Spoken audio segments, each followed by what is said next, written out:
The Street Profits finally turned heel, and surprisingly that wasn't even the biggest heel move of the night. Grayson Waller danced to Damage Control's theme song. Yikes. What a heel, man. I would out of this chair. Best heel in the business. But I'm so happy for the Street Profits. Like I've said, I was really tired of their babyface gimmick. I always found it kinda boring, to be honest. But now Bobby is going to elevate them and introduce the Street Profits to them women. They're gonna have a lot of fun. SmackDown was okay, but this was a go-home show, and I feel like it really needed Roman Reigns. Brother versus brother was kinda cool though. And did you guys notice how many LA Knight shirts we got in the audience? This man is over. Everybody's buying that shit. And there was a sign that said, "I drove 600 miles to see LA Knight." And it seems like it wasn't even a big surprise to LA Knight. Apparently LA Knight told WWE when he returned in 2021 that if he wasn't getting over within 3 months, they should let him go. Man, you just gotta appreciate the confidence. This man needs to win the Battle Royal. Let's talk about SmackDown, but first, a word from our sponsor. This video is sponsored by Wrestling GM, where you can actually prove that you can book it better. Wrestling GM is the best wrestling simulation game in the world. The only game where you can be a business owner, TV show writer, and universe creator at the same time. Pick who fights who becomes champion, manage each wrestler's career, write your own storylines and feuds, and even create your own wrestlers and companies. Find out why 250k plus players continually keep playing Wrestling GM. The game is very deep and the opportunities to play it are endless. It is the perfect mix of creativity and strategy. You can control and create all the outcomes within the game. I also played this game before on my channel. The playlist of Wrestling GM series is in the description below. Wrestling GM is available on all iOS and Android devices, and there's a link to download the game in the description below.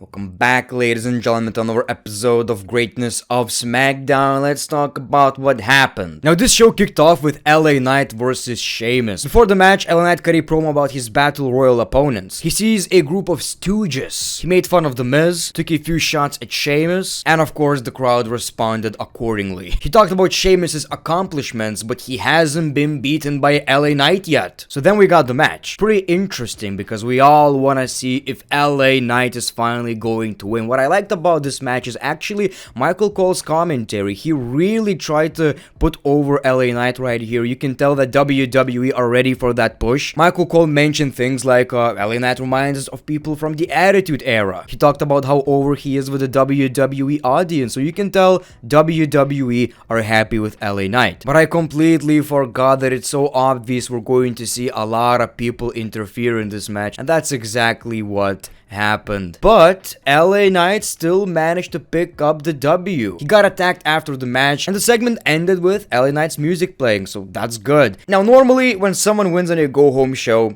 they probably lose at a pay-per-view. Hopefully that's not the case though.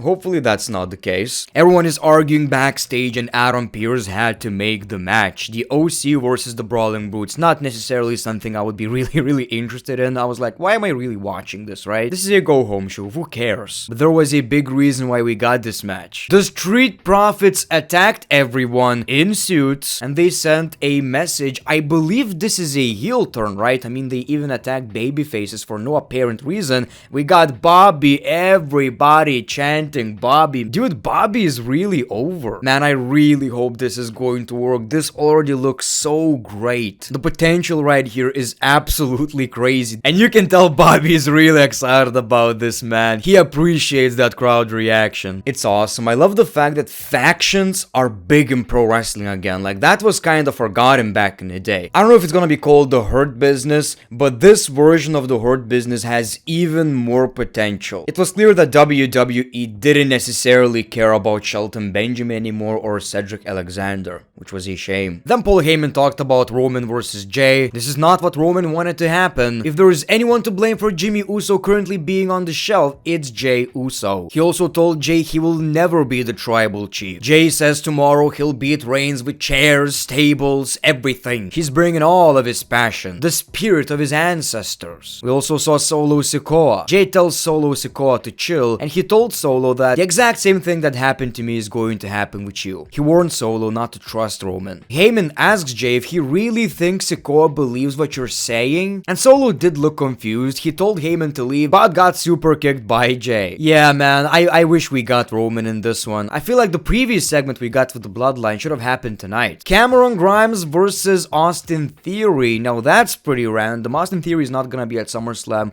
which is a shame. Man, every time I look at Austin Theory right now, I'm like, man, this is so uninteresting. This championship title reign is doing nothing. Yeah, it's a long-ass title reign, but it's just numbers. We didn't necessarily get anything that entertaining out of it. The match was pretty fun though. Santos Escobar tried to interfere. Cameron Grimes is really fun to watch in the ring, but Austin Theory eventually came out with the W. After the match, he got attacked by Santos Escobar. Man, I don't know. Will he win the championship? I mean, it's not happening at SummerSlam, so maybe not. We got the Grayson Waller effect with Bayley and Io Sky. Again, just planting seeds for Io Sky versus Bayley in the future, because every time Grayson Waller asked something, Bayley answered on behalf of Io Sky, and she got really annoyed. Grayson Waller pranked Bayley, played the sound of Shotzi laughing, but then we got Shotzi for real. She came in with clippers. It's gonna be interesting to see if anyone is really committed to that, right? Oh, I'm entering a storyline with Shotzi. Oh, okay. Yeah, I guess I'll lose my hair then. We see Zelina Vega in a tank, and it was time for Io Sky versus Zelina Vega. Zelina is actually pretty over with the crowd. I'm glad that she's getting so much TV time lately. I know a lot of people are shitting on the women's division, but I feel like it's not as bad as people make it out to be. I feel like so many women in the WWE are over. It's crazy. You can say that storylines are not the best, but you can also say the same thing about men, who just don't have that many good stories now. We saw Shotzi fighting with Bayley, and Zelina Vega actually won the match, which is big because she always gets TV time but ends up losing, so she won. That's great. Edge 25-year celebration is happening in 2 weeks on SmackDown, and speaking of that, I made a video about Edge, which actually ended up being one of my best videos ever. Worked really hard on it. Not a lot of people saw it, so make sure to check it out. And finally, we got Jey Uso versus Solo Sikoa. This is pretty big, right? I mean, it's not Jey versus Jimmy. That is an absolute dream match, but this is big. It's brother versus brother. The match was pretty fun. I mean, if you don't have Roman on the show, that's probably the biggest thing you can do with Jey. Jey Uso won the match, which is exactly what he needed. Seems like now every time someone is facing Roman at a pay-per-view, they have to beat Solo before. Solo attacked Jey Uso after the match. We got a brawl, but with the help of his steel chair, Jey Uso came out on top. So this was your SmackDown. A decent show, but yet didn't feel like a go-home SmackDown. I feel like this show desperately needed Roman Reigns, and like I've said before in many videos, every time we see Roman, the show is just automatically better. It feels big, and when we don't get Roman, it just lacks something, right? It's probably because this is literally the biggest storyline in pro wrestling right now. Not that I would complain about Roman not being on every show, maybe that's why it's so special, right? SummerSlam build wasn't the best, but something tells me the pay-per-view is going to be an all-timer. Thank you for watching The Great One. Peace, love, and hugs. It's been a pleasure.